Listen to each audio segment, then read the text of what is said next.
Hello,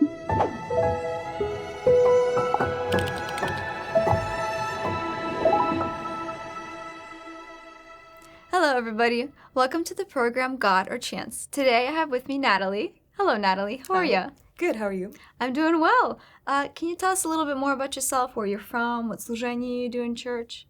Yeah, so as you said, my name is Natalie. I'm 21. I'm from Illinois. I'm an accounting student, and I am in the worship ministry at my church. Oh, slava Bogu. I'm in the Slava worship Bogu. ministry as well. Oh, awesome. Perfect. Do you have a situation or a story to tell us where you saw God's hand, definitely, and it's not just some sort of coincidence or like an accident or something? And if you do, will you be willing to share it with us? Yeah, I have. So this actually is a pretty recent story. Happened about a week or two ago. So I just got back from a mission trip to Mexico.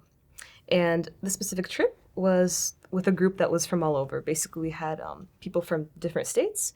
The point was for us to fly into one airport, meet up at the same time, and then we'd go on and cross the border from then. So it was about Friday earlier in this month. And in the morning, we all boarded our planes. I got to my airport, got through TSA pretty quickly. Everything was fine. I was on time. Got to my gate. We started boarding. We're sitting, and then we're about to fly out. And of course, there's something that happens to my flight. So there's some kind of issue that the ground crew sees. And basically, they start looking at it. We're still on the ground. We still haven't flown out. At this point, I wasn't too worried because I had about a 2-hour layover. Mm-hmm. So I still had plenty of time. But time went on, and then about 30 minutes passed. That went into an hour.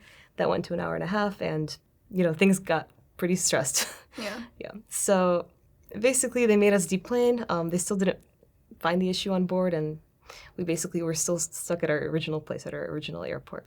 At that point, I was pretty stressed because, we all had to meet up at the same time at 3 p.m. We were supposed to cross the border at like 5 p.m. or something, and there was no chance that I was going to make it onto my second layover.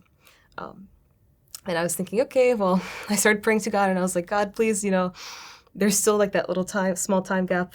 Maybe there's some kind of way that I could still make it onto my next flight. But time just went on, and the odds got smaller and smaller. So I went up to the ticket counter, and I was thinking, okay, well, maybe I can at least get another flight that's, a little more closer in time.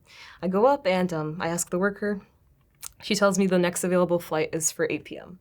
from my layover. So that's yeah. It's rough because it's rough.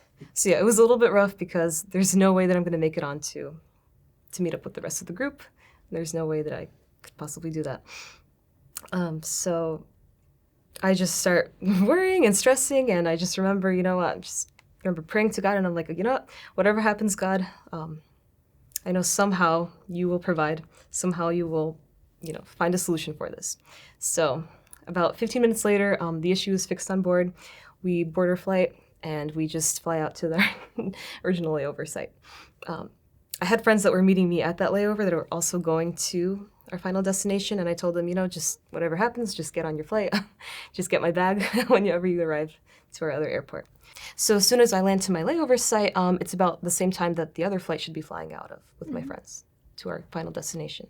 I keep checking my phone and refreshing the app, and it still says that it's not flying out yet. So I'm thinking, maybe there's a small chance, maybe somehow something happened, and maybe there's still a way that I can get onto this flight. Maybe it was also detained a little longer or something. But I get a text message from my friends, and they're like, hey, we're still here. Our flight also got delayed for a little bit, so there's a small chance that you could probably make it out.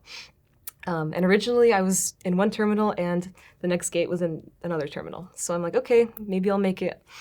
I'll just have to run fast and see if, maybe somehow that'll turn out. So I'm in line. I get out of the flight, and so I'm just getting ready to run. I get all my bags, and I'm like, okay, I'll just try it, run from one terminal to another terminal. So I remember just running out of this airplane, and I just stopped for a second, and I'm like, okay, where am I? Because we were supposed to arrive at Terminal A or something, and then I'm at Terminal B. And I look around, and I'm like, okay, what gate did I just come out of? And it says B22 or B23. And I look at my flight, my next flight in the app, and it actually is the same gate that I'm supposed to board onto for the next flight. So technically, the flight that I just got out of actually is my actual flight for the Oh, wow. yeah, that's my actual gate.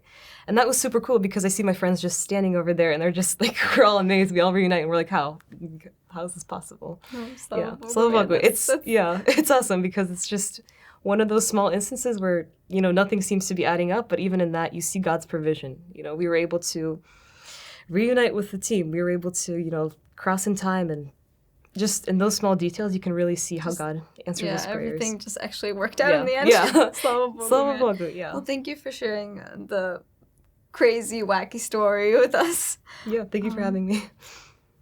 Friends, even if we feel like we're running out of time or just everything is falling apart, God's timing is always perfect. Thank you for watching, and we'll see you next time.